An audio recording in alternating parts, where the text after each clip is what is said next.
one thing about me, I love me a good cheeky title book, but sometimes to my detriment.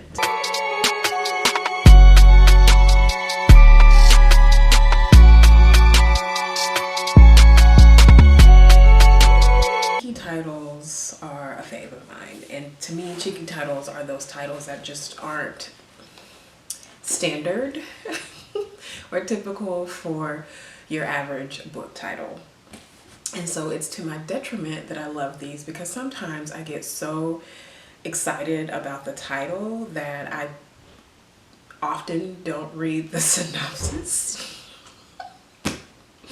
And then by the time I get done with the book, I'm just like, what did you just read? Hi, I'm Kendra, and today we're talking about cheeky book titles that I have read, and we are grouping them by the ones that I loved, the in-betweeners, and the ones that just did not hit. Let's get into it. So today we're gonna start with the ones that I love. So the first book we're talking about today is Murder Your Employer.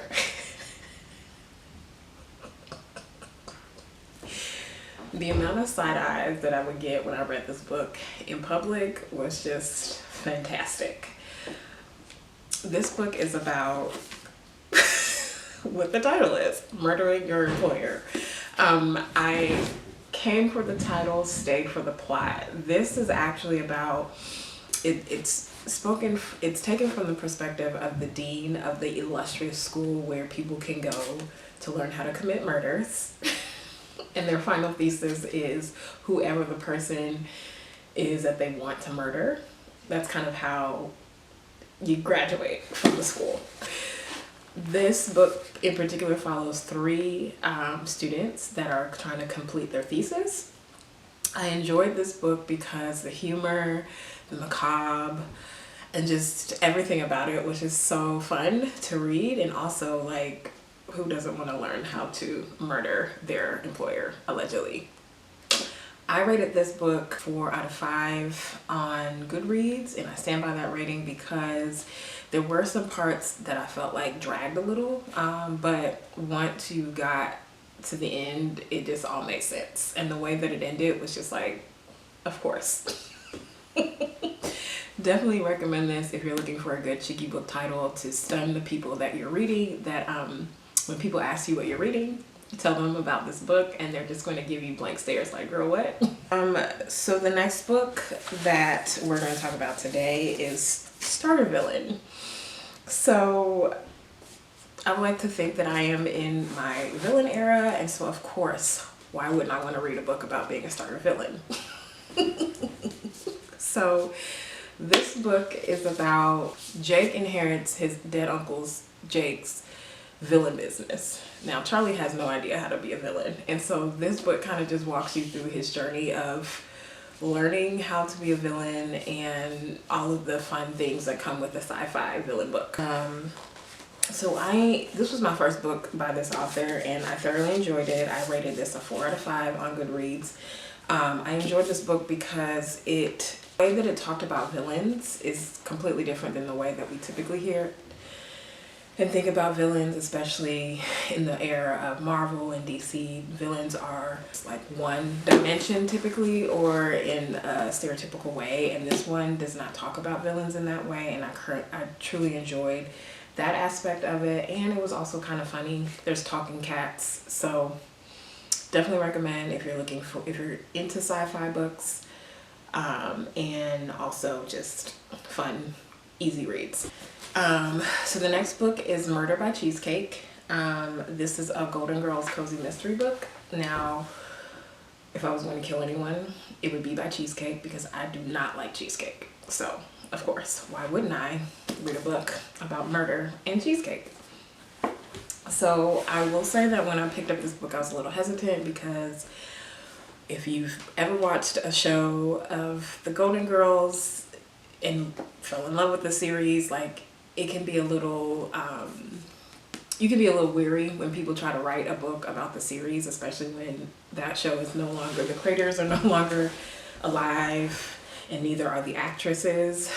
They're no longer alive. So I was a little hesitant about reading a book about the Golden Girls, but I will say that the author did a really good job keeping in line with the characters, their nature, and just the funness of the TV show. This is about Rose and her cousin who comes to Miami to get married, and Rose is in charge of putting the wedding together, and shenanigans ensue, including murder. And so I definitely love this book because I love the Golden Girls. The author did a really good job making me not hate making me not hate the characters and wanting to read them in a different light. And I think that she did a really good job with that. There is supposed to be another book coming out. I don't know when that's coming out, but I am definitely going to read it because I definitely enjoyed this. I rated this a 4. A lot of my books are 4s. I rated this a 4 because it was a fun, cozy mystery, and I highly recommend it if that's what you're into. So the next book we're talking about is Vera Wang's Unsolicited Advice for Murderers. Because I too want some advice in case I become a murderer. Okay, so I was introduced by the author Jessie Q. Sutano through her Dial A for Auntie series, and love that series. It's quite funny and very enjoyable. It's not really a mystery series, but it could be considered that. I think it's more a humor series, and I think if you go in thinking it's going to be a mystery series, you're going to be very disappointed. But that's not the point we're talking. We're talking about Vera Wang. So I picked this up because I knew that if I enjoyed her Dial A for series, I would enjoy this. And I was absolutely correct. So we see Vera Wang discovering a body and trying to solve said mystery through giving advice to the murderers of how not to commit murders, which is hilarious because I'm just like, now who are you to be giving advice? But anyways, and so we see her just kind of fumbling her way through learning how to solve crime while also curating a family because she is lonely. Her son and her don't have the best relationship, and so we see her as she's solving the mystery bringing people along into her community that she can now no longer be lonely. So I definitely enjoyed this book. It is very funny, so many laugh out loud scenes, and highly recommend if you're looking for a cozy mystery. An elderly woman wants to give you some unsolicited advice about murders. Following in that same, it's in the series. So the next one is Vera Wang's Guide for Snooping on a Dead Man. This is the second book in the series. Vera is back at it with the shenanigans, and she is literally once again being her best self of not only snooping but solving a new mystery.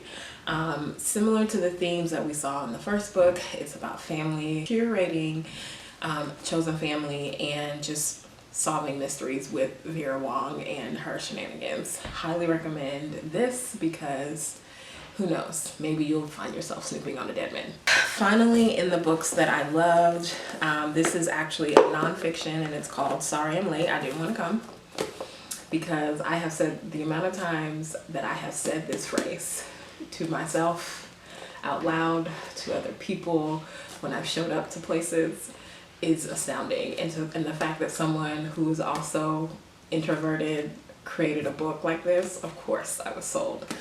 So this is about a woman who is a shy introvert, and so she spends a year doing extroverted things and basically writing about it.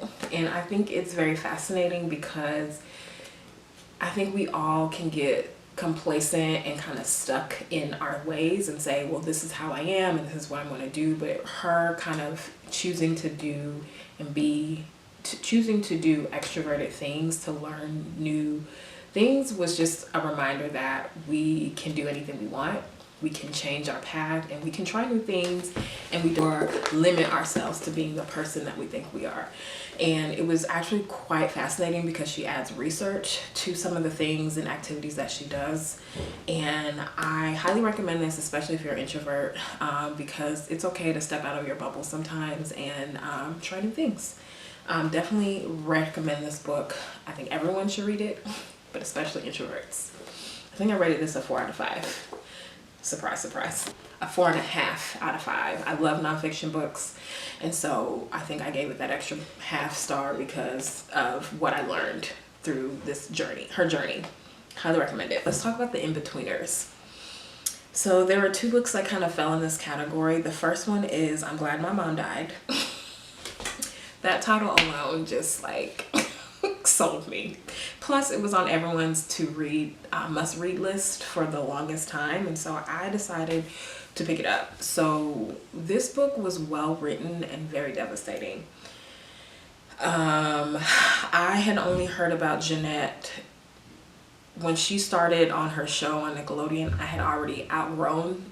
I think I was in high school, so I was not watching that, and so I knew nothing about the whatever show. I don't even know what the show was called. So I knew nothing about it, and it was just very disturbing and disheartening how her mom abused her and the impact that it had on her life. But the fact that she was able to write about it so eloquently is just the strength, and her recovery is just, I'm just very happy that she was able to finally put a voice to everything that she experienced. This is in the in-between book because I will never read this book again. It was that disturbing. She has a lot of trauma and abuse that she endured, and it was already hard enough to listen to it and get through it. So I was just like, this is good for a one-time read. Not reading that again. The second book is called The Eyes Are the Best Part. Because yes, the eyes are actually the best part to look at, or other things. So the thing that sold me was not only just the title, but the cover art. The cover art is like so jarring that it's just like, yes, I have to pick this up. And so whenever I was reading it, it's also a very short book. I think it's under 200 pages. I can't remember, but every time I was reading it out in public, the stares came, and that's like my favorite part. So this was a creepy and weird little book, and I don't typically reach for those, but here we are. It was actually it was a really good story. It included themes of like beauty and who deserves to be believed. I don't want to give it away because it's if I say too much, I'm going to give away everything. Read the plot, decide if you want to read it. It's actually really good. The reason why it's on the in-between, because it freaked me out just a little too much. It was a little too creepy. I don't know if I want to read it again, but I possibly could. Like, I feel like if there's enough time that goes past, I could probably pick it up to read again. But right now, once was enough. But if you're into creepy and weird books and it's a really quick read, I read that in like a day, highly recommend it for you. Okay, so now we're going to talk about some of those cheeky titles that just did not hit the way they were supposed to hit. So the first one is My Murder. So I picked up this book because the premise, I did actually read the synopsis before I read it. And so the premise of the book I was really excited about because we have the main character who was murdered, but then they cloned her and she comes back to life, and she's now trying to figure out and solve her murder. So there's a little sci-fi element to this book, and so I was really excited to pick it up and read it. It fell flat because that while she was trying to solve her murder, the mystery wasn't really a mystery, and I just didn't love it. And also this book was incredibly slow. It was incredibly slow, and then when we finally hit the plot, I was just like, really? Y'all did all of that? You did all of that for this? So I was not happy about this book at all. But if you read, it's not a murder mystery in a traditional sense, and I think you might, if you are a true murder mystery fan, you will probably be disappointed about this book. So I don't know what else to give, but it wasn't giving what it was supposed to give. The next book is called How to Date Men When You Hate Men. So of course that title like said everything, because like men aren't really, I hate to generalize, but men are really annoying right now. The loudest voices are saying very misogynistic things, and so it's really hard to like them right now. So I picked up this book going in with that sentiment, and that is not what I got. What I actually got from this book was a literal how to date men. It was a how-to guide to date men from a white feminist perspective. Not what I got from the title or the synopsis. So imagine my disappointment when I get through the book and I'm just like, this really was just a how-to guide. Not a theoretical dissertation about dating. Women dating men when they don't like them. But if that's what you're into, this book is for you. That is not what I was looking for. I was looking for more of a theoretical, like I said, point from this book, and that's not what I got. And so I let it go. I did finish this book. I also think if I had known who the author was, like if I had interacted with her work before, I think I would have either not picked it up or I think I would have been more open to what the book was about. But I never interacted with this author before, and so I was just like, oh, okay, cool. Was not for me. So the next book is Sure, I'll Join Your Cult. I honestly thought this book was about cults. And in a roundabout way, it kind of is. And this is what happens when you don't read the synopsis. You decide to read it anyways.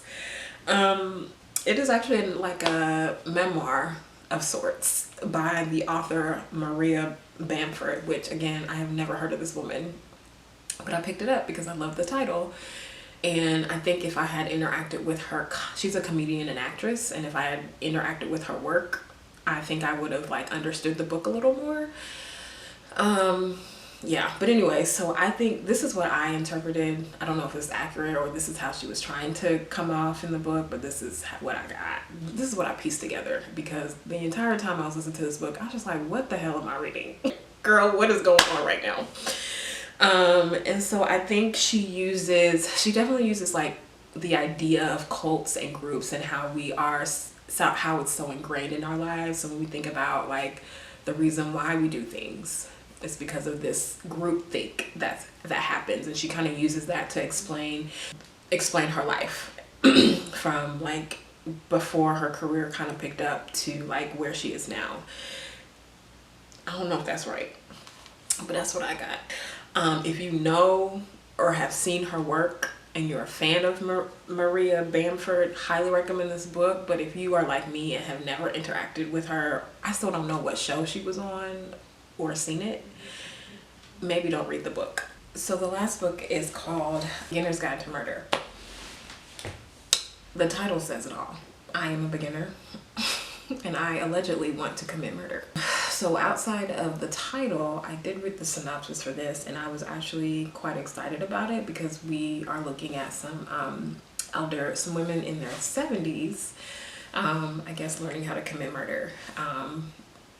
It actually did not hit for me the way that I thought it was going to, because it was a multi-narrative book, which I typically do enjoy, but the way that the transitions happen within each of those narratives just did not sit. It didn't hit the way that it was supposed to, and it got a little confusing there, and then it kept taking these turns that did not make sense to the original storyline. So I did not enjoy it as much as I thought I was going to. The mystery kept getting muddled with these characters going back and forth in their life history, and I'm just like, girl, just stick to the plot. So yeah, that is not a mystery that I would recommend, but you know, maybe you'll enjoy it more than I did. So definitely check it out if you're a murder mystery fan. So that's it. Those are all the cheeky book titles that I have read in the last year. Let me know in the comments below if you are also a cheeky book title lover, and if you've read any of these books, if you agreed with any of my opinions, or if there are some books that I should put on the list that I haven't read yet. Looking forward to hearing from you. Talk soon. Maybe don't read the book. Creating Kurt, the main character Charlie, who inherits his uncle. Wait, is his name Charlie, or his uncle's name is Charlie? His name is Charlie. No. Yeah, his name is Charlie. His uncle name is Jake.